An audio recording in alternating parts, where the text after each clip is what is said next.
Le 20 octobre 2017, c'était le 6e anniversaire du décès de l'ancien chef d'État, Mouammar al-Kadhafi. Il avait été brutalement assassiné par des rebelles soutenus par l'OTAN. CLA TV a abordé ce sujet dans l'émission « Le fils de Kadhafi, une lueur d'espoir pour la Libye ».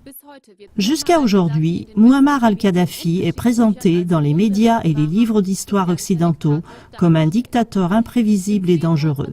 En février 2011, au moment du printemps arabe, des mouvements de révolte ont eu lieu en Libye, dans tout le pays, et vers la fin du mois, Kadhafi a perdu le contrôle sur de grandes parties de l'est de la Libye face aux rebelles, entre autres sur Benghazi, la deuxième plus grande ville libyenne.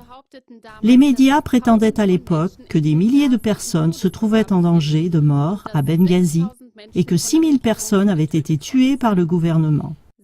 Ils disaient que le gouvernement libyen attaquait sa propre population par les airs.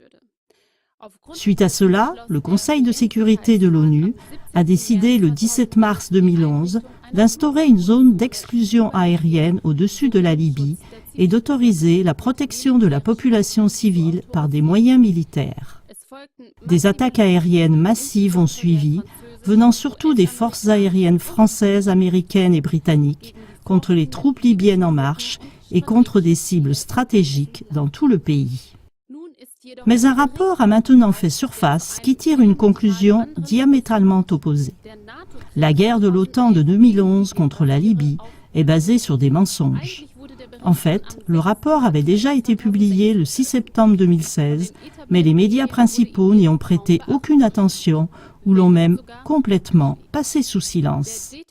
Le rapport ne provient pas de n'importe qui, mais de la Commission des Affaires étrangères de la Chambre des communes britannique, composée de différents partis. L'enquête a débuté en juillet 2015 et a analysé le rôle du Royaume-Uni dans la guerre de 2011 en Libye. Elle est fondée sur plus d'1 an de recherche et d'interviews, surtout de politiciens, de scientifiques et de journalistes. Le journaliste et écrivain nord-américain Benjamin Ben Norton a publié le 16 septembre 2016 sur le portail d'information américain Salon un résumé du rapport du Parlement britannique. Nous n'avons en aucune façon pu constater que le gouvernement britannique a mené une analyse appropriée concernant la nature des émeutes en Libye. C'est ce qui est écrit dans le rapport. La stratégie du Royaume-Uni se base au contraire sur de fausses hypothèses et une compréhension lacunaire du dossier de preuves. Mouammar el-Kadhafi a certes menacé d'utiliser la violence contre ceux qui prendraient les armes contre son régime. Mais cela n'est pas nécessairement une menace pour tous les habitants de Benghazi, poursuit le rapport.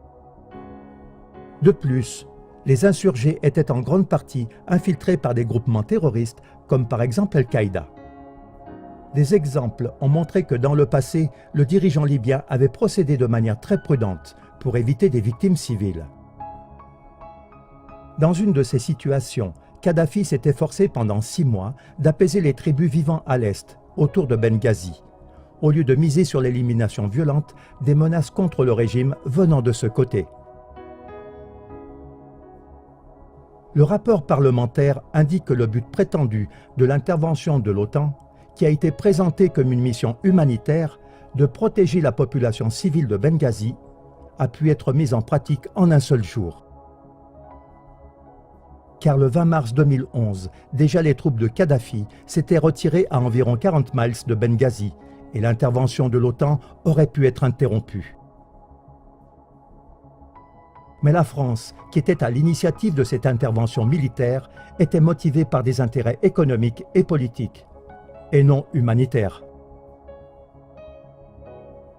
Les médias aussi étaient dans le coup, et ils ont répandu des rumeurs inacceptables sur Kadhafi et le gouvernement libyen, surtout à travers la chaîne télévisée arabe Al Jazeera, pour justifier cette intervention militaire. La révolte, qui en réalité était violente et non pacifique, aurait pourtant difficilement pu réussir sans le soutien militaire venant de l'étranger. Ben Norton conclut: le bombardement de l'OTAN a fait sombrer la Libye dans une catastrophe humanitaire, a tué des milliers de personnes et chassé des centaines de milliers d'autres. La Libye, qui était autrefois le pays avec le niveau de vie le plus élevé d'Afrique, a ainsi été transformée en État en faillite, brisé par la guerre.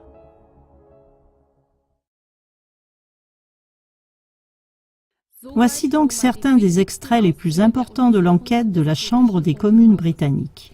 Elle condamne sévèrement le rôle du Royaume-Uni dans la guerre qui a fait chuter le gouvernement du dirigeant Mouammar al-Kadhafi et fait sombrer le pays nord-africain dans le chaos. Mais pourquoi ce rapport instructif est-il négligé et pourquoi l'OTAN et ses chefs de gouvernement responsables ne sont-ils pas traduits en justice par un tribunal de guerre pour avoir commis de lourds crimes de guerre? Comme la TV l'a déjà montré dans l'émission du 9 juillet 2017 en langue allemande, le système ne fonctionne que en apparence et les crimes de guerre restent impunis, tout comme dans le cas de la Libye. Mouammar al-Kadhafi n'a pas non plus été réhabilité publiquement et les nombreuses accusations contre lui sans fondement n'ont été ni retirées ni même relativisées. Il reste à espérer que cela éveille de vives protestations dans la population et que des futurs mensonges de guerre ne soient plus tolérés avant qu'il ne soit trop tard, comme en Libye, pour les nombreux morts de la guerre.